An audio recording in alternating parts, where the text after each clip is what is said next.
Good evening, Larry. Good Hey, afternoon. How are hey you? there. Had to dig you out of spam. Usually, in the future, it's better just, as you over WhatsApp, just send that.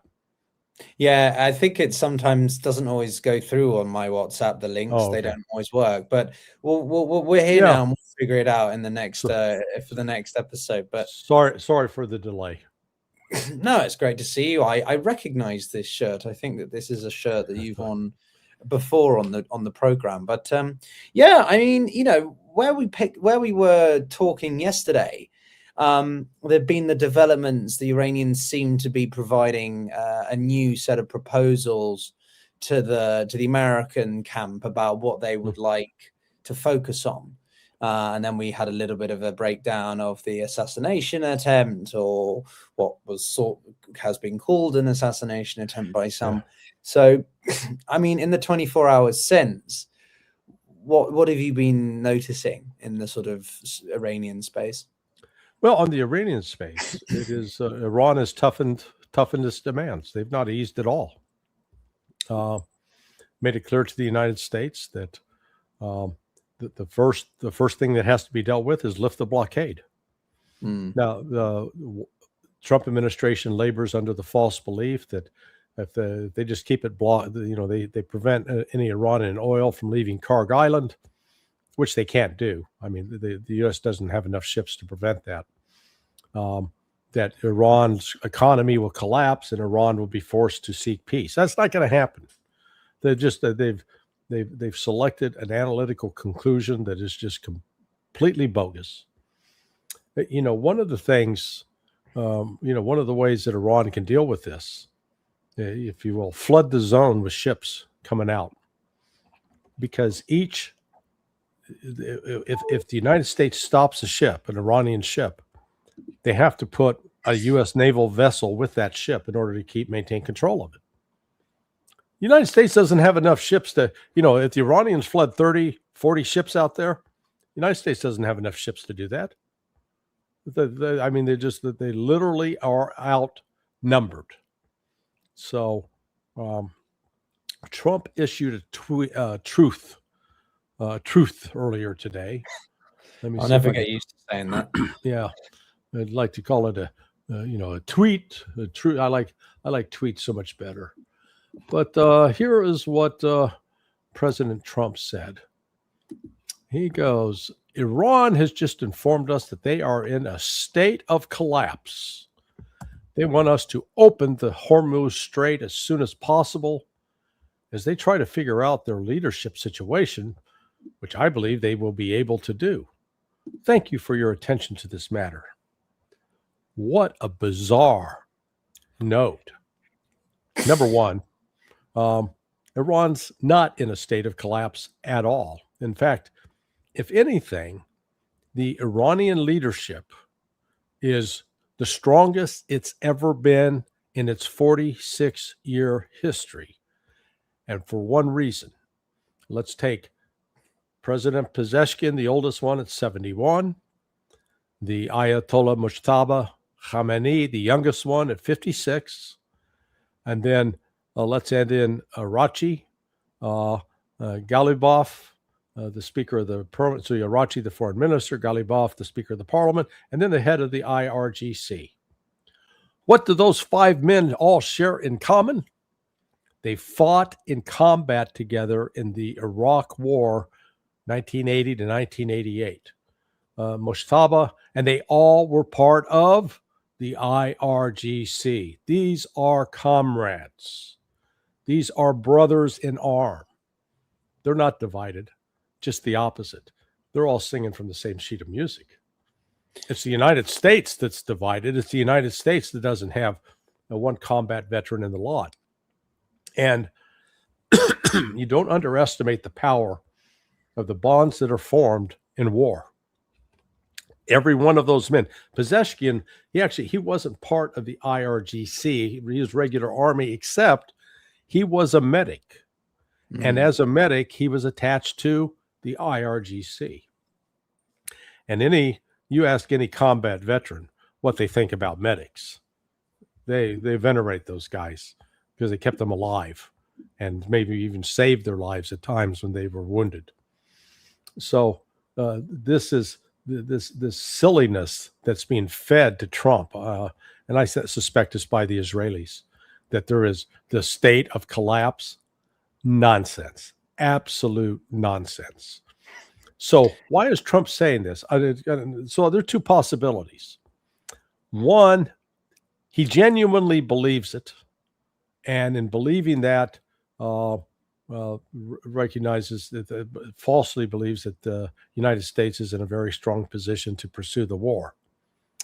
Alternative explanation is he's using that as an excuse to lift the blockade, which is what Iran is demanding. First step, lift the blockade. Second step, we're going to sit down and talk about how the Strait of Hormuz will operate going forward, because it's not international water, it's territorial water. Oman, halfway out, that's Oman's territorial water. Halfway out is Iran's territorial water. None of that there is international water, and despite the claims to the contrary. So Iran's going to continue to hold and operate that. The issue is to discuss with the United States how that will be going forward as a condition for ending the war. So Iran has toughened its demands, and in meeting with Russia, first it met with Pakistan to deliver its new demands to the United States. Then Arachi went to Oman, Muscat, to finish coordinating with the Omanis how they're going to divide up that Strait of Hormuz. Then he went back to Pakistan to get the message, how the U.S. replied. And then he went to Russia in St. Petersburg to meet with Vladimir Putin, not just with Lavrov, but with Putin himself, to inform them of what the state of the negotiations are. And Putin, in response to that, said basically, "We got your back." Yeah, so there's been a lot of shuttle diplomacy with Iraqi, Pakistan, Russia, Oman, and continuing to do that. And I think we ended on that point, or that was one of the last things we mentioned, which to me at least, having worked in the industry for the period that I have, if you're making the effort to go between places in such a concerted effort, that shows that shows proaction or proactivity. That shows a desire to want to shape the framing, influence who thinks what and how they're thinking about it, versus the US, which, to your point, just looks dysfunctional. The US government is, I mean, I was reading one interesting article which kind of did point out, like, where is Rubio? He's been pretty absent for a while. Yeah. He's obviously still around, but relative to where he was in the earlier phases of the conflict, he's quite muted suddenly, and it's a bit strange as to why. Is he getting focused now on Cuba, or something? Is that Trump's next focus? But I wanted to ask you your opinion a little bit about some of the developments today. Now, I appreciate if you're not a pure finance guy, but Qatar, the Gulf states more broadly, UAE has left OPEC. That's because of some bad relationships with the Saudis. But, like, is this also because they're just seeing the shit show that the Americans, the Trump administration more specifically, has created, and therefore they need to diversify? So how much oil is the UAE pumping right now and delivering? Qatar's pumping none. UAE's like none as well, isn't it? It's very low. Right. So, it's going to pull out of OPEC. Okay. So what? It's not pumping anything right now anyway. But doesn't it show a degradation of the institutions that have dominated our world since the Second World War? Right now, it's a meaningless institution, because as long as the Strait of Hormuz is closed and whatever limited amount of oil that Saudi Arabia is able to pump, nothing's coming out of Qatar, nothing's coming out of the UAE, nothing's coming out of Bahrain, nothing's coming out of Kuwait. What comes out of Iraq is allowed by, and they're working in tandem with Iran. So when I saw that, and everyone's, oh boy, this is big. No, it's not. It's right now. It's meaningless. Now, if the world was functioning and all the oil being pumped and coming out, and at that point the UAE says, no, we're out, we're going our own way. Okay, that would be significant. But right now, it's meaningless. It's insignificant. In fact, it's a real question whether there will be a UAE if this thing goes on much longer. Well, I mean, I think it's difficult to imagine it being what the Iranians would destroy it. Like, well, how would a UAE not exist in this case? Well, where's this? Look at where its financial base is. Oil, closed off, shut down. Real estate, selling high-priced condos to a bunch of foreigners that wanted to come in and find a Middle Eastern playground. That's dried up. The trade, international trade at Jebel Ali, which is the second largest, if not largest, free trade zone in the world, that's shut down. Finance, all the financial activity that used to flow through there, that's shut down. It's not going to survive if this keeps up much longer. It doesn't. That's why it's having to ask the United States for a line of credit, basically. Bail us out. Wait a second. I thought you guys were billionaires, multi-billionaires. Nope. The cash flow has dried up. That's the problem. Yeah, I think what's interesting to know for me is what this does do to the broader petrodollar, because clearly the Gulf states are going to be reevaluating their relationship with the United States. I mean, they're not exactly happy with what the Islamic Republic have done either, but right. I think in a much grand strategic sense, like longer term, they're going to be reconsidering their options. Not purely, but I think this is going to increase their diversification or de-risking away from just the US, right? They've been absolutely deepening ties with China and Russia and other players to an extent. So do you think, like, how do you think that could play out? Yeah, no, it's think of it like you're paying the mafia for protection money, right? Mm-hmm. Hey, I give up 10% of my income a month to you so that you keep my store from getting burned down. And all of a sudden, the new kid on the block's burning your store down, and the mafia is not able to stop them. What's your incentive to keep paying the protection money? Because they can't protect you. That's what's going on right now. Qatar and Oman recognize what the score is. They're cutting deal. They'll cut the deal with Iran in a heartbeat.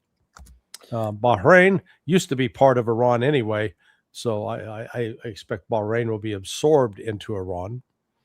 That leaves the Saudis and Kuwaitis. The Kuwaitis, I think, from Iran's standpoint, they might as well go back and be part of Iraq. Iran will raise no objections over that. Kuwaitis might, but again, they don't. The United States is not going to go to war this time against Iraq over Kuwait, like we did back in 1990. And again, that whole thing, with benefit of hindsight, my God, that was a scam. Remember, the United States had been sharing not only intelligence with Iraq for 9 years, from 1980 through 1988. We'd been providing them with funding. We'd been providing them with the precursors. They were buying the precursor chemicals that were used to make chemical weapons, which we later claimed were a big threat. We also provided biological agents for biological warfare.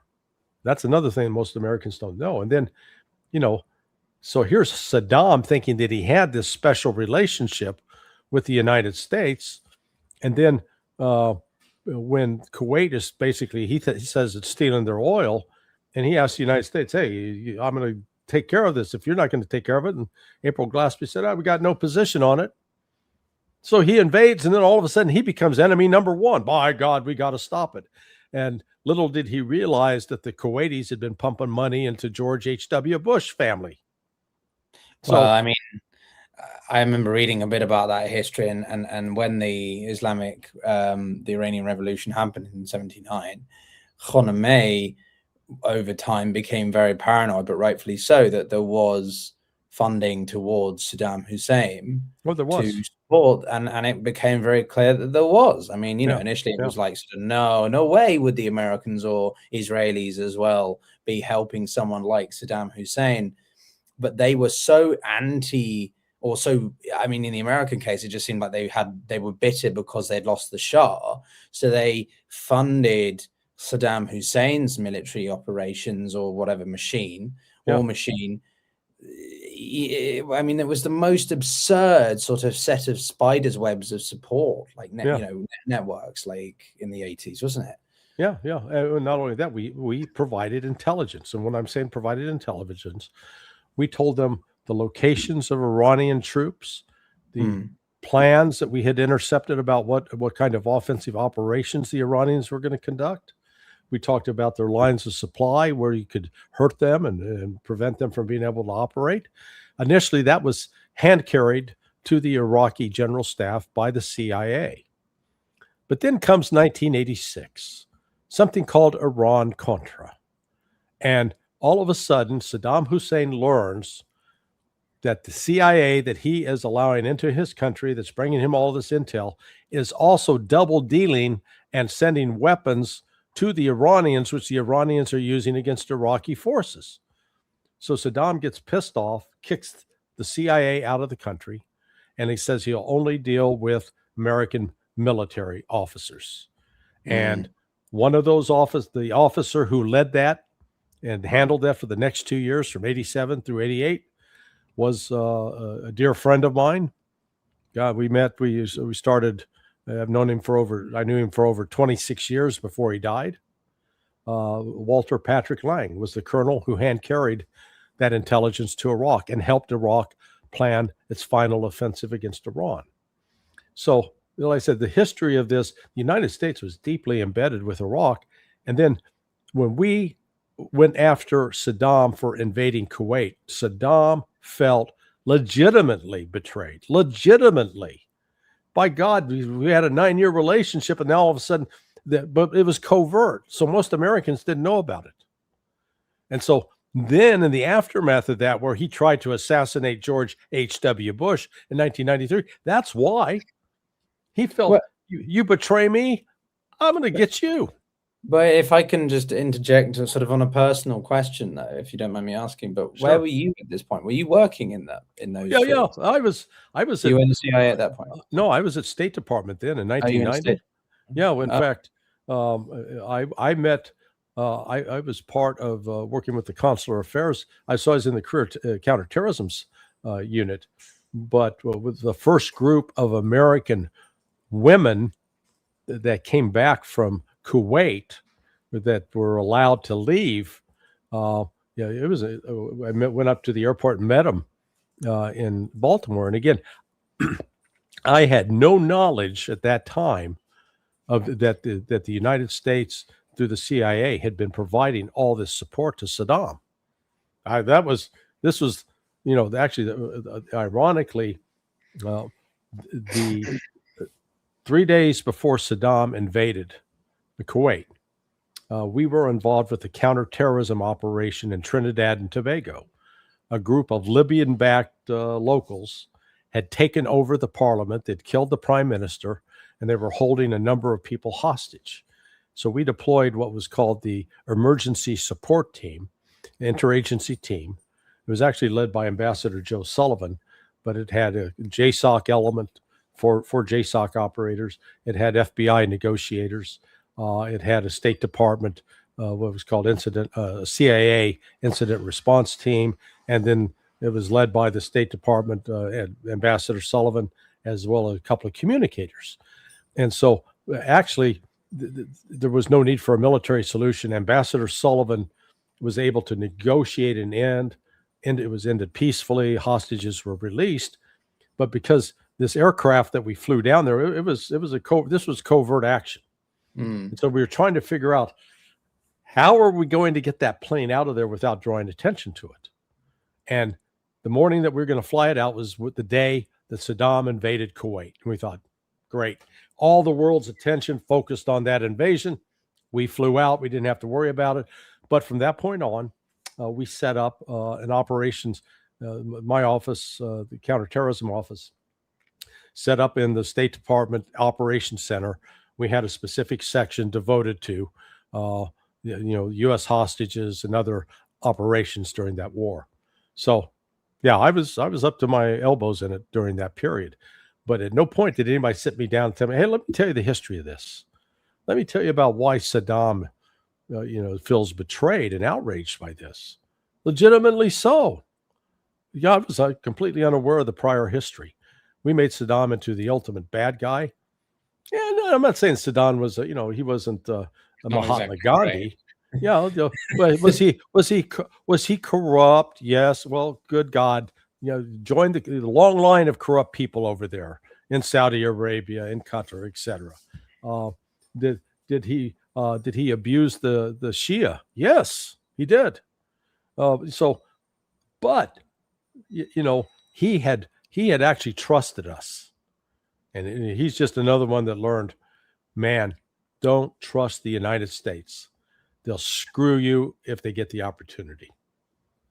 Yeah, I mean, during the 90s, when you had the series of sanctions and the inspections and the strong efforts to really undermine his governance and the country as a whole. I mean, it's what led to 2003, really, isn't it? Yeah.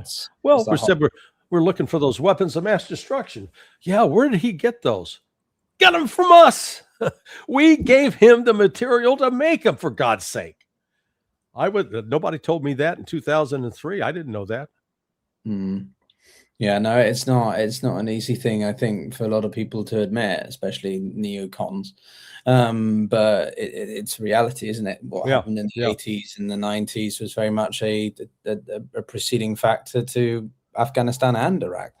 But just, to bring it more modern age then a little bit, Larry. So when you look at the historical shifts that we've just referenced, right, and you talk about them, what parallels can you see to now? What sort of examples, overlaps can you see to how the balance of power is shifting in the region? I mean, we're a long way from a ceasefire. This thing isn't over. All interest has sort of ended. It's quite interesting. I've noted on some of the major news networks that I just monitor for reference, like they've stopped their 24-hour rolling coverage, their live updates, right? It's just ended because no more attention. So what parallels do you draw, in your opinion, based on what you've talked about and what we're seeing now?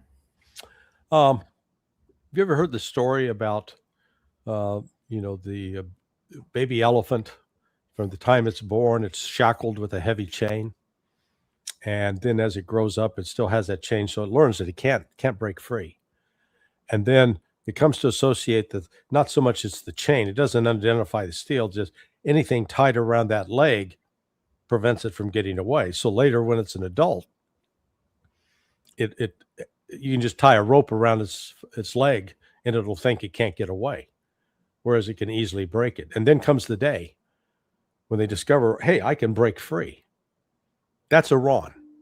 Iran for 46 years was shackled under this situation where the United States was so dominant militarily that Iran didn't have any options. Iran spent 9 years being attacked by a proxy of the United States. Iraq was a proxy.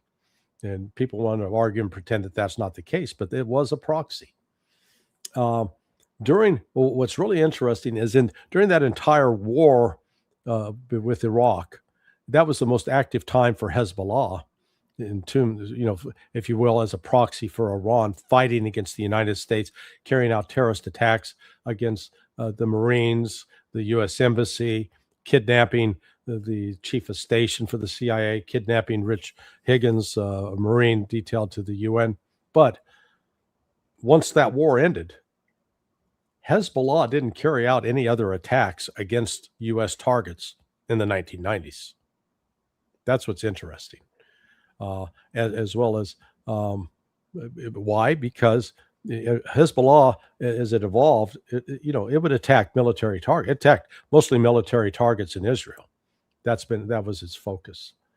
So what we've seen now is that Iran has awakened to the fact that it can fight back against the United States and win. It was, the sort of the wake up call first came in 2003 when Saddam Hussein was invaded. Now, from the Iraqi standpoint, they were like cheering us on, because what did we, the United States, do?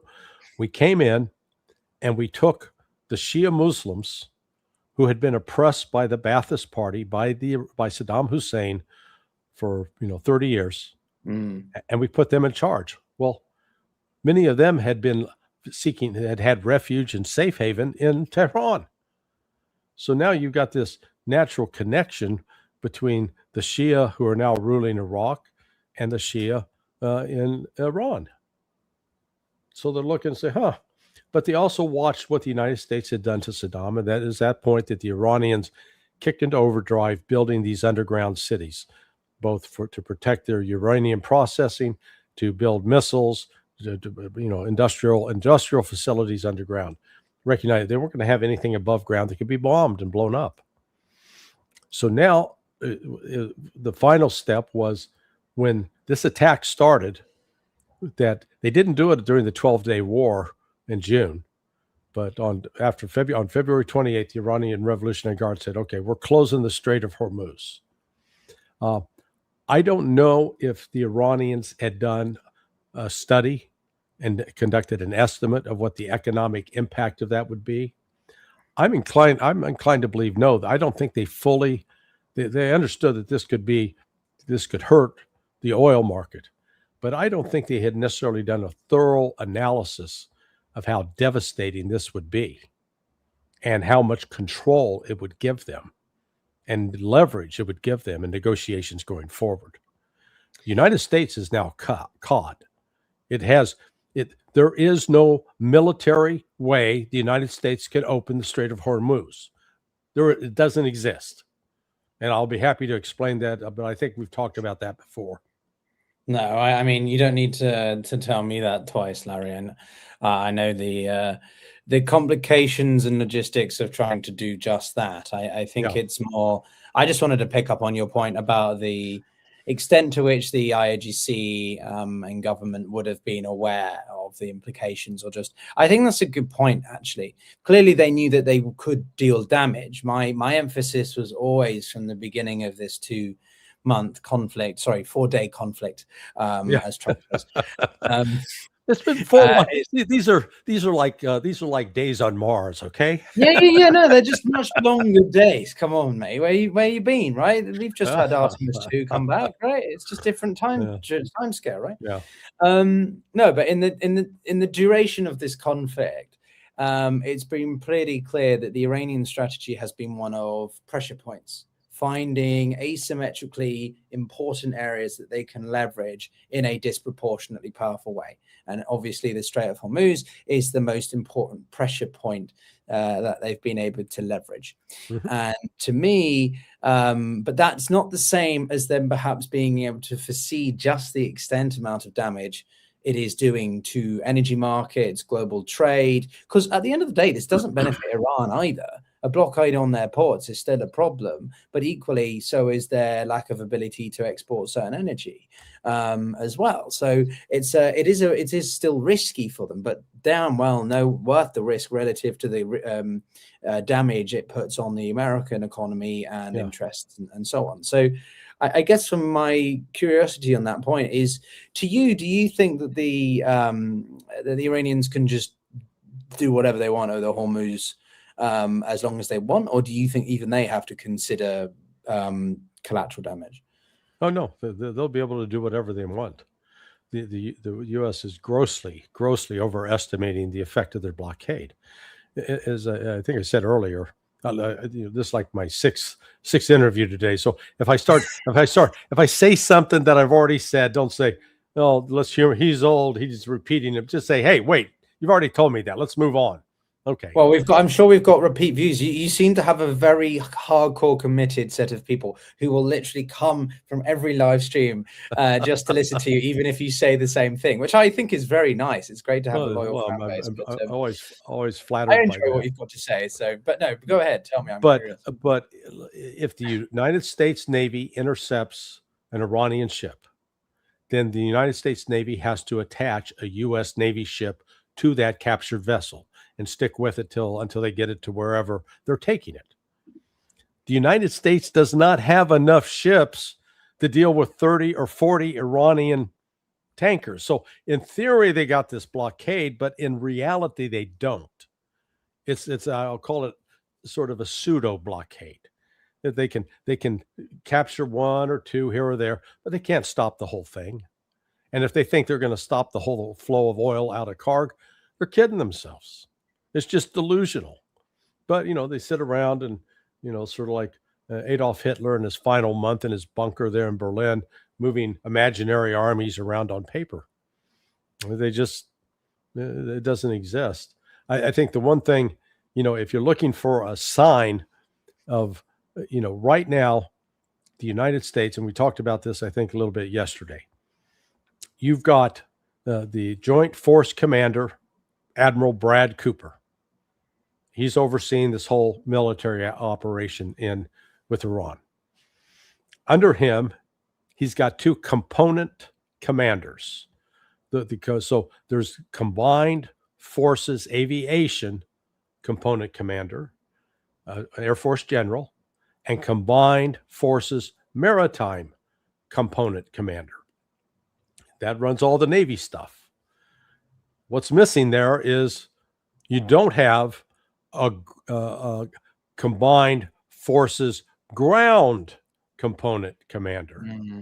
And so until you get a ground component commander, you're never going to have any ground operations, because you're not going to let some Air Force general or some Navy admiral run a ground force operation. That's not what they do. They don't, they may know ranks, but they don't know the operations. More so than you wouldn't take an Army general and have him run an aircraft carrier. Good God. So we've got that. And what the Air Force commander is saying is, we've used up a critical amount of our precision missiles. And if we restart this war, we're going to deplete ourselves potentially within 2 or 3 weeks, that it will fall below a critical level, so that if in a month we get into a fight with China, we're going to lose. We're not going to have a single weapon to fire back with. So that's being taken into account now. From the military side of the house has come up saying, and the Navy guys saying to him, ditto. I agree with my Air Force buddy here. So I suspect Admiral Cooper is going, all right, guys, you make a good sentence. And so that's the advice that he's given to General Kane. Kane at the Joint Chiefs of Staff, his job is to be the senior military advisor to the president. They're all telling the president this. The problem is Donald Trump is crazy. I mean, he is no longer the sane, rational man he may have been 5 years ago. He is emotional, and he doesn't remember from moment to moment necessarily the previous decisions he's made.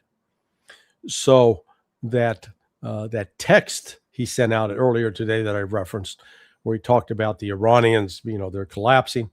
There are two ways to look at it. One way is he really believes that, and therefore is going to try to take the Strait of Hormuz and not lift the blockade. Or, and I'm hoping this is the case, he's finally come around to recognize, I don't have a way out of this. So let's use this as an excuse that, because the Iranians are in such chaos, we're going to help them settle this. We're going to drop the blockade, and then we're going to sit down and talk to them about opening the Strait of Hormuz, which is exactly what the Iranians want. So if it goes that route, then actually we may see a light at the end of the tunnel with respect to this war. But even if the war comes to an end tomorrow or extends into next week, the economic damage to the global economy is baked in. And we talked about this, I think, yesterday, using the metaphor of the tsunami. That, at the start, if you're sitting there on the beach at Phuket in Thailand, and all the water starts drawing out to sea, you're going, oh man, look at this, the beach. We've got a lot more beachfront here. No, that's the point. If you know anything about tsunamis, that's the point. You get your ass out of your beach chair and start running for the mountains. You want to get high ground. The last 7 weeks since the cutoff of the flow of oil, the flow of liquid natural gas, the flow of urea, the flow of helium, the flow of sulfuric acid out of the Persian Gulf, that was the ocean drawn back. Now today we're seeing the prices of oil is spiking up again, and that's going to continue. That is going to continue going up. It's time to run for the highlands, because the economic tsunami that's going to hit is going to be catastrophic, I believe. Yeah, I mean, look, you very perfectly swung into, or helped me with my segue into, which was something about stockpiles, munition implications. So just how much ammunition did the United States use, right? But according to some reports, the US has already depleted more than half, 50%, not 15, 50 of its pre-war munitions. So it drew heavily on its stocks of Tomahawks, Patriots, and other missiles in the first 39 days. So those first 39 days, right, mainly over March, were the intense air campaigns. So that could take anywhere from 1 to 4 years to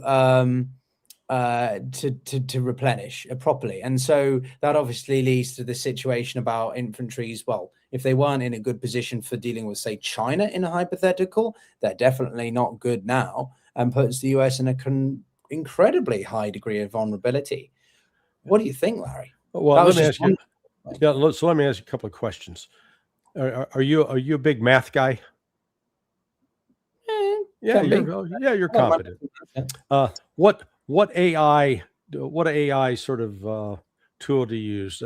ChatGPT, Claude, Grok, Perplexity? I use multiple. Depends. I try to diversify, so I'm not too dependent on any one. Okay, but well, just take one right now and type this question in.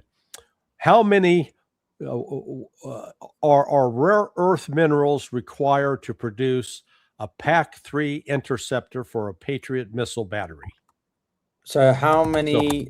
How many rare earth minerals needed for are needed to produce for the production of a PAC-3 missile for a Patriot missile battery? Patriot missile battery. This is fun. It's like being in school. How many rare earth metals needed to produce? There's no publicly single information. It says the main rare earth metals include neodymium, samarium, dysprosium, terbium, and praseodymium. Okay. So 5 is what that says. But yeah, and then if you ask the next question, who controls 90% of those? Oh, well, I knew that. I knew where that was going. Yeah, and what's the answer? Yeah, well, the answer is China, isn't it? China. Yeah. And how are relations with China these days? Is Scott Bessent going out of his way to piss them off? Bet your ass he is. Yeah. And how are the Chinese saying, yeah, let's give the United States all these rare earth minerals so they can build these missiles that they're going to use against us? Ain't happening. So here's where we come in with the math.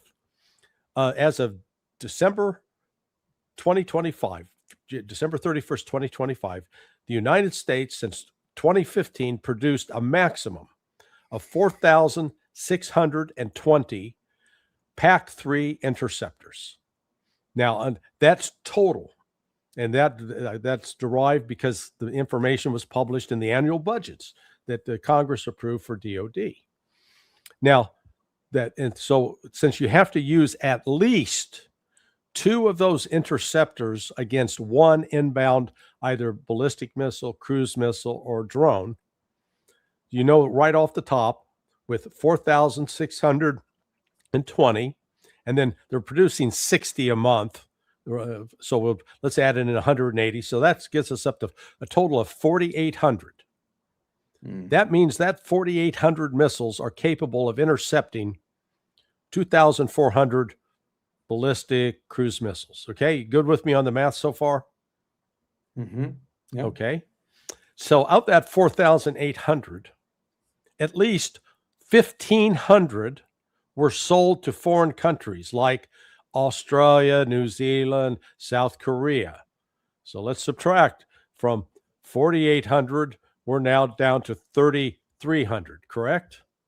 Mm-hmm. All right. So now our 3,300 missiles were capable of intercepting 1,550 missiles if fired. Well, we sent 1,000 of those PAC-3s to Ukraine between 2023 and 2025. So let's subtract You see where I'm going with this? We're now down to 2,300. Since 1,000 went off to Ukraine. So they started this, and then last June 12th, how many of those PAC-3 Patriots were fired? Because during that course, Iran fired over 1,500 missiles in that 12 days.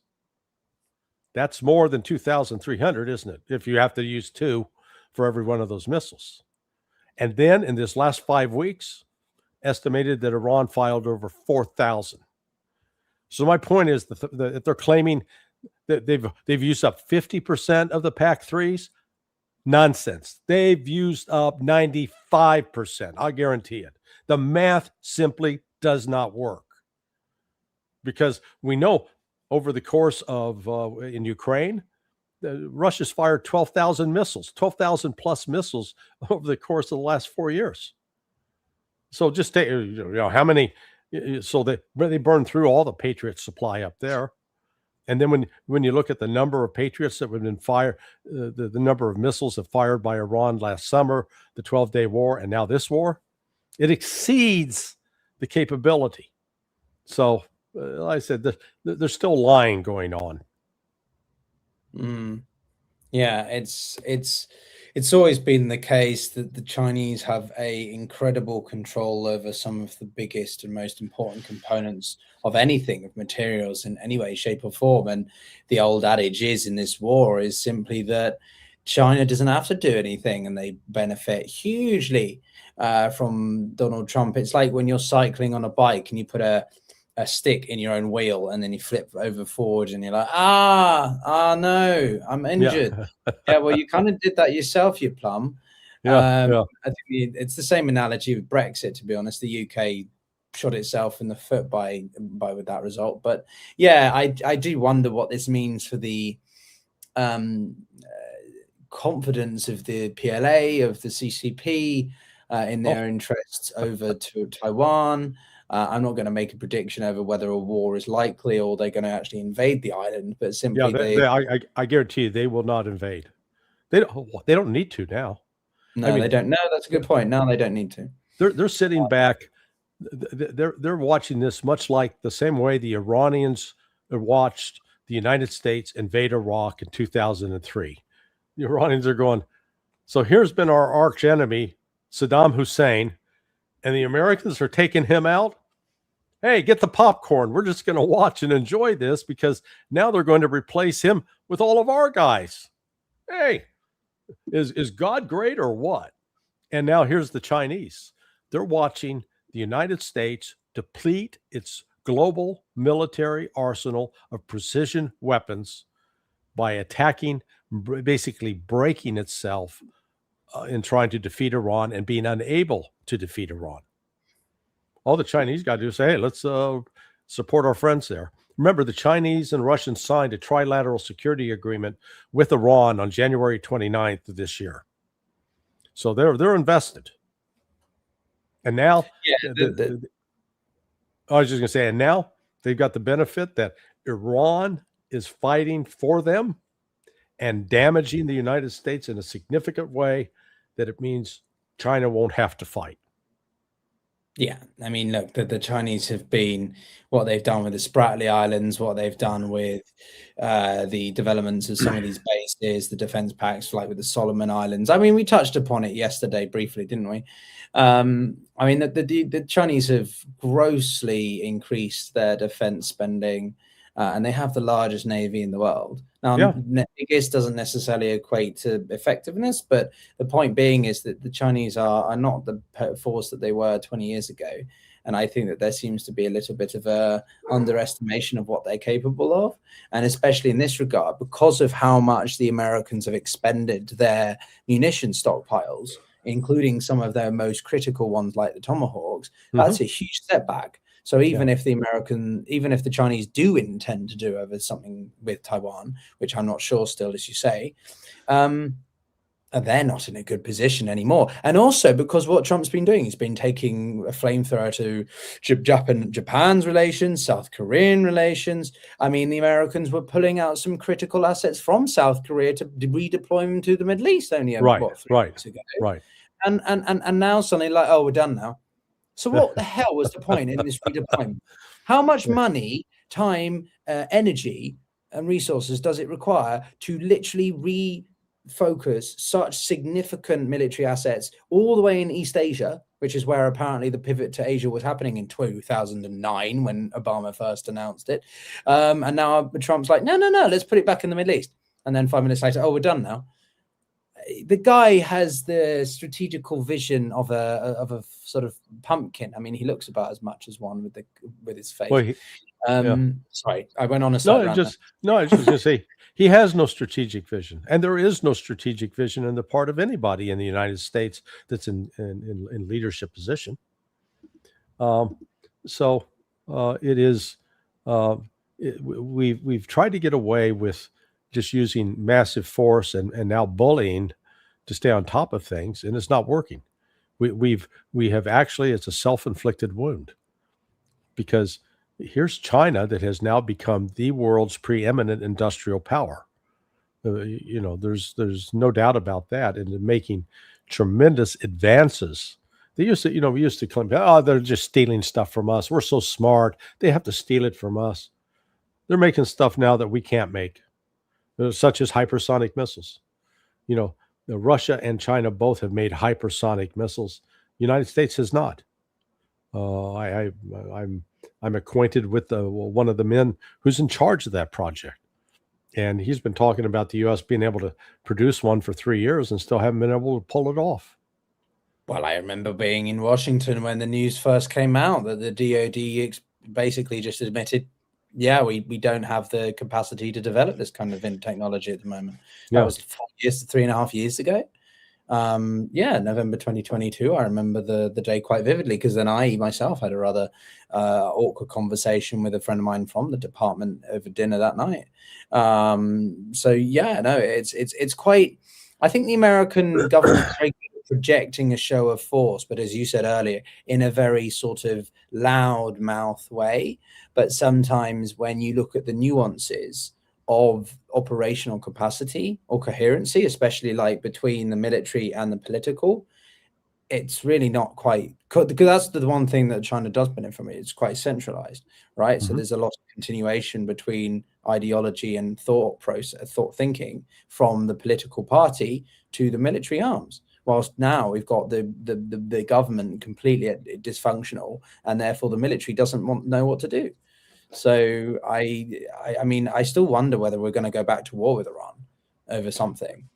Yeah, I think we'll know. We'll really know this week, by the end of the week.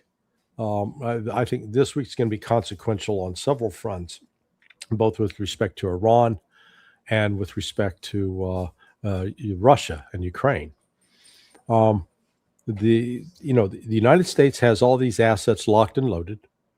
They brought in, I think we talked yesterday, the 4th aircraft carrier. I don't know if that's to replace the Gerald Ford or not, the Dwight Eisenhower aircraft carrier. But, we saw this pilgrimage, and we talked about it a little bit yesterday, that Arachi made from, he went to Pakistan, gave the Pakistanis, here, give this to the Americans, tell them this is our new position, which a hardening a position. They basically said, hey, we're not going to talk nukes anymore. That's off the table. We're signatories to the Non-Proliferation Treaty. We're gonna be treated like any other country that signed the NPT, and you don't get to boss us around anymore. Then he went and talked to Arachi went to Oman, talked to them about how they're going to manage the Strait of Hormuz, how they're going to divide up the money they're both going to make. Then he went back to Pakistan to get the answer. So what did the Americans say? And so armed now with the latest information, flew up to St. Petersburg Sunday night, met yesterday with Vladimir Putin, a very warm meeting. You had Yuri Ushakov there, along with Lavrov, and along with the head of military intelligence. So, Putin rolled out the red carpet for Arachi. And Arakchi was, as I pointed out earlier, he's part of Five Guys. They all fought against Turkey. I mean, against Iraq in the Iran-Iraq War. They were all members of the IRGC. So there's no division among them, despite Trump's claim to the contrary. It's the absolute opposite. Iran's probably got the most united government now that it's ever had in its 46, 47-year history. So we'll see. Iran is armed and ready. They've given the United States the exit plan. Lift the blockade, then we'll sit down and we'll talk about the Strait of Hormuz, getting it back open in a way that it will not cripple the world economy. The one thing that Iran's not going to negotiate on is no ships servicing Israel are going to come out of here. Israel's going to have to go elsewhere. Well, we had that Russian super yacht going through this morning. Mm-hmm. That was entertaining. Yeah. Sure, the blockade's really working, guys. That was funny. I also know the people who owned that yacht, so it was quite entertaining actually. But you've given quite a lot of descriptors there of what could happen, but what do you think should happen? Like, what's your preference to happen versus what you think will most likely happen? Well, I think this is going to drag on for a while until the economic pain in the West is going to have to reach a level that they recognize they're going to have to negotiate a deal with Iran, because they can't. If there was actually a viable military option that would have a 70% chance of success being defined as you force Iran to surrender, then I would say the United States will they'll stick it out till that point, but they don't have that option at all. The odds are exactly reversed. The United States doesn't have a viable military option to succeed against Iran. And so it's going to have to, at some point, make some very uncomfortable concessions, and ones that'll be, politically indefensible as far as Israel is concerned. But at that point, the United States, may ultimately tell Israel to go pound sand. We've done it in the past. It's just that Trump is such a control, so much under the control of the Zionists, that it's very difficult for him to break free. But the way his popularity is cratering in the United States, he's down to like 33% approval. Once that drops below 30%, then the alarm bells are really going to go off in the White House, and they'll no longer be able to say, "Oh, it's okay. This is just a minor glitch." No, it's not. This is permanent. This is major, and he's going to have to do something to try to stop the bleeding. And it's probably already too late. Oh, I think it's too late. Yeah. How can he? It's too late. Well, I mean, okay. What is it? It's May on Friday. The midterms are what, November? So that's exactly 6 months. So, I mean, a lot can change in 6 hours, to be fair, but I find it hard for people to because the energy point, I think the very last I think I'd be interested in from you, Larry, is simply just like on the energy front. Like, this is going to last for such a long time. Yeah. I mean, it's a time distance issue. The oil tankers travel about 10 kilometers or 10 nautical miles per hour per hour. And so it's a relatively slow pace. And so once they get loaded up with oil, then they pull out of the Persian Gulf, and then they start their journey to wherever. It takes in some cases it can take 3 weeks, in other cases 6 weeks. And then, so whatever was loaded up prior to February 28th and got out, that has been received at ports around the world now. But that means there are no new ships coming to replenish that. So there now is that gap. And so like if we stop the war tomorrow, you're still looking at another 6 weeks with losing 20% of the world's supply of oil and natural gas and urea and helium and sulfuric acid. So the longer this goes on, the greater the economic impact on the world is. This has put Iran in a strong position. They countries are come and plead, hey, can we get some oil? And so there will be certain countries that will get oil. They'll get their shipments because of their relationship with Iran. And they'll be paying for that, not with US dollars, but they're asking to pay for it now in Iranian currency. So the demand for the Iran's currency is going to go up. And then they've also working with China, where China gets paid. Some of this oil will be paid for in yuan. So this is, Iran's got no incentive right now to lift this siege. They're going to use the Strait of Hormuz to their benefit, to their advantage, until such time that it no longer serves that purpose. Yeah, absolute insanity. I the Israelis continue to violate the ceasefire. Hezbollah continue to strike back. It's as I said to you in many of our conversations, Lebanon is the country that I worry about the most. Iran is. I've spoken to some Iranian people I know on the ground, and they since had a few revelations or reconsiderations about them wanting war.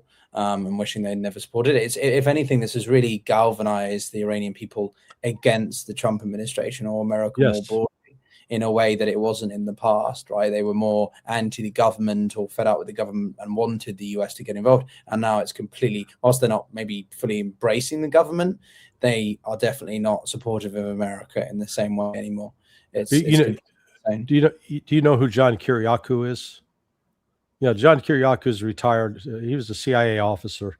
He was one that went to prison for allegedly because he exposed the torture program, and he got punished for being a whistleblower. But he was talking to Tucker Carlson last night, and he described that after the bombing, after the attack on Iran, one night there was a video showed up of this. Let's call her a large woman who would be, if you will, the poster girl for a lesbian magazine. She was large, manly, and what was she doing? She was out waving the flag in support of the Ayatollah. Guarantee you that before this attack on February 28th, she would have been one of the ones protesting against the Islamic government. And here she was out protesting in support of the Islamic government. And I'm just reinforcing the point you were just making, that this has not turned out. The United States thought, we're gonna hit them and all these protesters will rise up to overthrow the government. Nope, worked out the exact opposite. Yeah, not only has it not sort of diminished support just overall, it's actually reinforced it in completely the other way. It's had a net negative impact, which is just so stupid and essentially reflective of Donald Trump. But Larry, it's been an absolute pleasure as always. I really love our chats. It's been great speaking with you all this time. Obviously, I hope we can do it again in the next few days. Maybe let me leave you with one thing to think about. Another story, maybe. Well, yeah, Peskov yesterday in Russia. Did you hear what he announced? He gave, for the first time since the start of the special military operation, the Russians have given a deadline to Ukraine. They said, get your forces out of the Donbass by May 1st or else. So Friday is going to be an interesting day. I don't think the Russians make idle threats. So we're going to see what this means. So keep that keep your eyes out. And leave that as a teaser for our next conversation. Maybe, yeah. I'm not so sure about that, but maybe we can debate that at the time. But thank you very much, Larry, and everyone else very much for watching. Let you go. Be on your way. I'm just going to stay on for a minute to debrief. Yeah, send me the link when you get done. I'll post it at sonar21.com. Amazing, Larry. Thank you so much. But everyone, thank you, All right, Larry. Peter. Bye-bye. Bye-bye. But that was it, everyone. That was Larry Johnson, who we had on yesterday. I'm just going to debrief for a few minutes here, as I did yesterday. Don't worry, it won't be another 45 minutes of me wittering on about everything under the sun. But yeah, some of you are going to log off, I know, because you're going to go and watch Larry's next engagement. But before you do that, do subscribe to the channel, because we're going to have Larry back. We've sort of been chatting offline.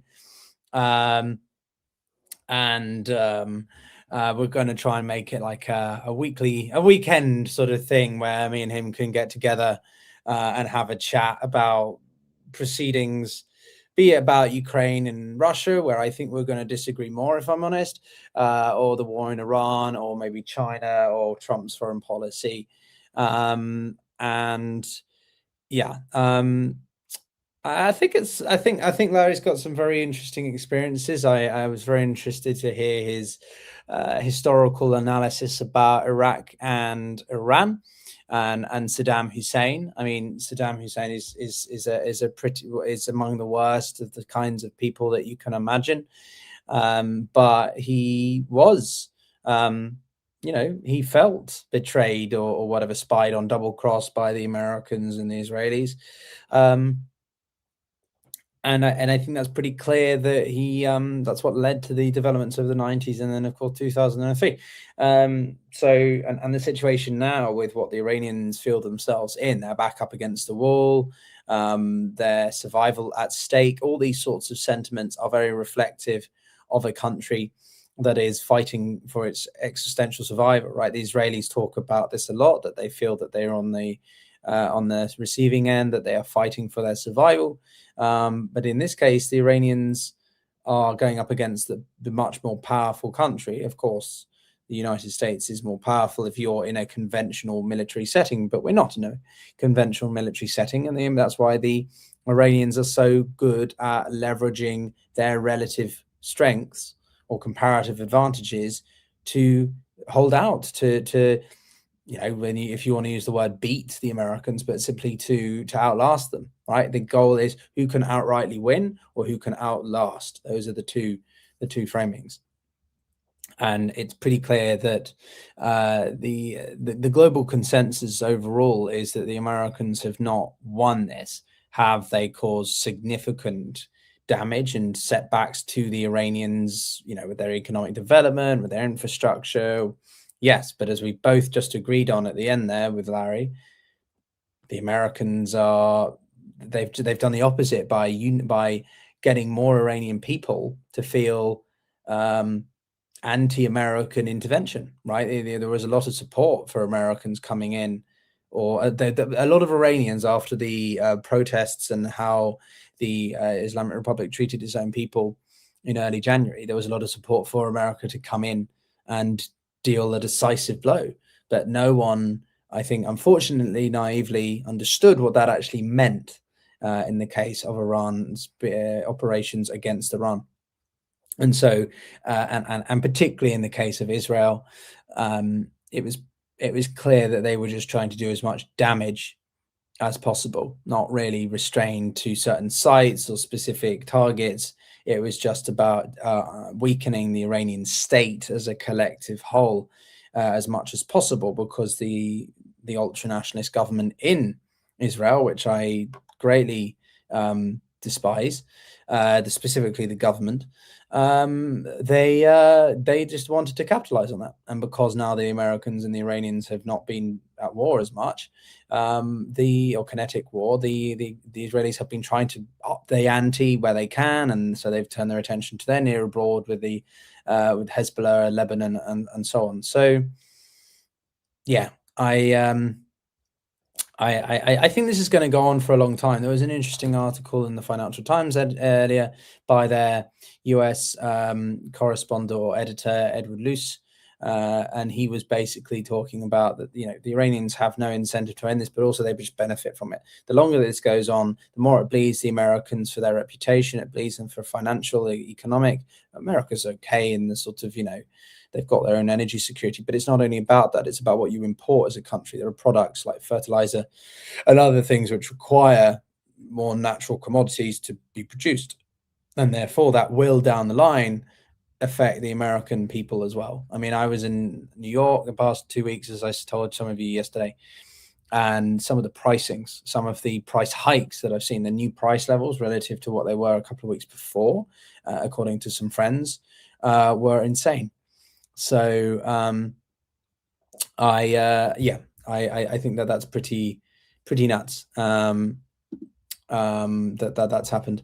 Also, yeah, I was going to do a video tomorrow on the UAE leaving, but I think that the OPEC element is quite a big deal, to be honest.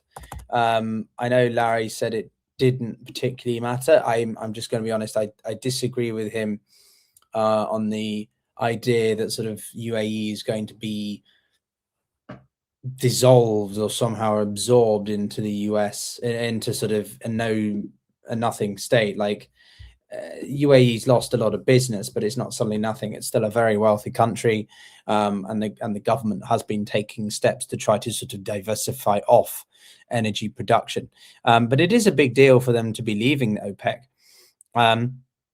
An interesting fact that a lot of Emiratis don't even know, a lot of people don't know, is the Emiratis were actually members of OPEC before the UAE became a country. The country itself is only 55 years old, in 1971. And so while OPEC production is dominated by Saudi Arabia, the UAE had the second highest spare production capacity. What that means, in other words, is that it was the second most important swing producer. So it can increase production to ease prices at short notice. And so it's these long-term, I think, reconsiderations. I think that the UAE wanted to use the considerable capacity it had invested in, and it got tired sort of the limitations. OPEC basically limits production to about 3.5 million barrels a day, 3.5 million barrels a day. So OPEC membership sacrifices in terms of lost revenue, therefore were much higher for the UAE, because they're not the size of Saudi Arabia, right, as a population or economic output necessarily. And so while Saudi Arabia can sort of take the lost revenue, UAE can't, especially now with the loss of, or because of the impact of the war. I think that's one of the biggest considerations here. I guess you could say that it's also a reflection of the coherence of sort of organizations like this. You know, there's a lot of emphasis on NATO or the UN, and sort of alternative media likes to talk about the destruction of Western institutions, but the Western institutions are non-Western institutions are seeing a problem as much as anyone else. BRICS, where's BRICS? It's not exactly doing much right now. I mean, Iran's in it. Saudi Arabia is an observer state. That's not going great. And now we've got OPEC, right? What this does at this time is deal a decisive blow or raise big questions about the coherency of this bloc, because it's not just the UAE. It's about the other countries and what they're planning to do. You know, if Saudi Arabia feels particularly threatened or antagonized by this, they might respond with an oil price war that the UAE's economy might be able to deal with, but other OPEC members can't. OPEC plus Russia, right? Of course, Russia's been benefiting from a lot of money and disproportionate wins in the case of the Iran war. So I think that the situation with the OPEC withdrawal is quite a big deal. And of course, what it means for of sort of like the relevancy, the relationship of countries to oil. It might encourage more countries to seek alternative forms of energy even faster, right? China's been doing this by sort of investing in electrification.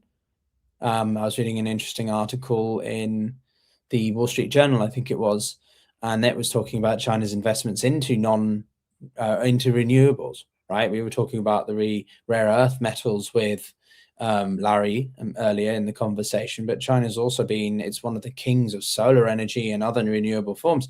So I think that UAE's exit could spark further dominoes, right? And whether there are growing pressures on Saudi Arabia. This is the beginning of the complications now, not the end of it.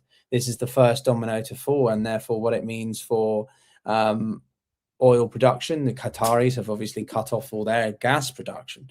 So there's a lot there that I think is going to escalate. We're going to see a significant amount of escalation and problems. So yeah, I'm going to look in more. I'm not a pure energy expert. There is one guest who I've had on, Anas Abhaji, I think Abhaji, who we've had on before, who I would like to host again, given he's also an expert on oil. So I think it's going to be a major deal for a lot of the countries there. But I do think that what's interesting also is just the broader balance of power. I had this in a conversation with Shrita Parsi earlier today. We've had him on the show quite a few times if you're new here. But essentially, ironically, in January, we'd had a conversation about the shift in the balance of power that's happening around the Middle East. And one of the things that we had noted at the time is the growing sort of dual sort of balance of the growing competition between two blocks. So on one hand, you've got UAE, sorry, let me start again. You've got Saudi Arabia, Pakistan, and Turkey. And then on the other hand, you've got UAE, Israel, and by extension to a degree, although it's not strictly in the Middle East, India. Now, one can ask where Qatar fits in all of that, but essentially speaking, you've got a growing race of two blocks of nations trying to outcompete one another for the overall influence of the region, to counterbalance against one another. Obviously, a lot of people look towards Israel as the most powerful country because of military potency and support by the United States. Others put, Saudi Arabia in that bracket. And obviously, previously to the past 2-3 years, Iran was the major player for regional hegemony. But I think that can be largely understood that, while not to be ignored, Iran is not the same powerhouse it was a few years ago, or a few weeks ago, a few months ago. So what I think is very interesting is to see how the balance of power across the broader Middle East is shifting. Some people include Egypt in this other block: Pakistan, Turkey, Saudi Arabia, and Egypt as the sort of four interlocutors, the four countries trying to sort of direct peace talks, with Pakistan obviously leading the way. But yeah, certainly there's a big shift in the balance of power. I've posted in the chat, wherever my chat has gone. My computer's reached its time limit for the night. Apparently, what time is it? Oh, it's midnight. Okay. But yeah, I posted the link for that video, the latest episode with Shrita Parsi, in the description, in the comments. So do watch that after this to understand what me and Shrita were talking about. But essentially, yeah, I think that there's a growing race for overall sort of regional dominance and sort of these competing mini alliances, if you like. Some people have even talked about an Islamic NATO or Muslim NATO developing, which I think is slightly daft. But yeah, I think I'll end, guys, with simply just saying, look, the coverage of the war, I find has largely wrapped up on a daily basis or on an urgency basis. Colleagues on YouTube, some of you who may know me from other channels, are not doing as long as streams anymore, or they're not doing as many streams or as long or as many coverage. And I also see that sort of the live updates on the BBC News or Al Jazeera or any major news website, they've stopped doing their rolling coverage, which means that there's just a sense of normalization here, that we're just sort of settling for a long one, right? That the situation is unresolvable right now. We're just sort of, the world is just going to live with this lingering perpetual state of conflict, permanent state of conflict in the Strait of Hormuz, in the broader Middle East, and sort of a bit like we've gotten used to the war in Ukraine. It's just sort of another normal element of the new world that we all just are getting on with our lives day to day. And in the background, there's a continued set of political discussions about, should we sign a peace deal? Should we sign a ceasefire? Should we open the Strait of Hormuz? The day that the Strait of Hormuz actually officially opens will be a big one. But right now, it's like, if you've got a cup full, but there's a tiny little hole in it, and so it's just drip feeding a tiny bit of water out of the cup. I'm using an analogy from 2.5 Men. If any of you know that analogy, it's about Charlie Sheen's expenditures versus income. So right now the Strait of Hormuz is closed, and so the water is very small. The drip is very small because ships are going through, but on a minimal capacity. Versus if it was just fully broken and open, then you'd be having 100+ ships a day. So, yeah, it's just going to be, I think, a part of our new normal for the foreseeable future. I'm not saying for the rest of time, but I think for a good few months now. I didn't think that this war was going to last for months, and I don't think this war in its same capacity is lasting for months. But more specifically, it is going to be lingering on in the background. It's going to be there, and we're just going to sort of have to acclimatize our daily expenses, the cost of living, food, energy, all that, travel, especially with the summer. I think what will be a big factor is also the summer, when we start seeing people wanting to fly, Americans wanting to fly all the way to Europe, Europeans wanting to fly around. The cost of air travel is insane. Now, flying back from the United States, some of the prices I saw for tickets on Sunday were incredible. So I think this is going to last for a while, but I don't think much is going to happen yet. But what I will say, everyone, is thank you very much for watching. If you enjoyed it, then do give the stream a like, do give it a thumbs up. Drop any questions or thoughts you'd like to see of guests in the comments. We've got 2 big guests coming on in the next 10 days. We've got General Wesley Clark of NATO. He was the former Supreme NATO commander during the Kosovo Wars, so from 1997 to 2001. And whilst it's not I'm not interviewing him because I support everything about NATO or his perspective, perhaps, but he is an important person to listen to. So I think it's going to be interesting to have him on. So if you're interested to listen to that, and even if you're not, you should, because it's worth actually challenging your opinion. I'm seeing Danaron, no thanks. Well, stay in your bubble if you want, but I don't think that's a healthy way to live. It's also an incredibly boring way to live. And then after him, we've got General Mick Ryan, who's a well-known Australian general and is equally quite important for. These are Western-orientated perspectives here, but the channel is, well, I mean, listen to my accent, right? I'm half English, half Russian, so I try to be balanced in bringing on both those perspectives. But yeah, I mean, I'm going to those in the bubble who listen to Western media. I mean, if you listen to non-Western media, or if you only listen to Larry, or only listen to Scott Ritter, or only listen to Douglas McGregor, that's also being in a bubble. So yeah, it's we all stay in our own bubbles because we think it takes actually a lot to be critically analytical, or also of yourself. I myself didn't realize how much I was biased to the Western narratives until I started interviewing more people like Larry, which is why I have him on as much as I do. So that's not true, Darren. Westerners do not only listen to Western perspectives. Not gonna lie, how Russophobic? Yeah, that's, you see, that's just bollocks.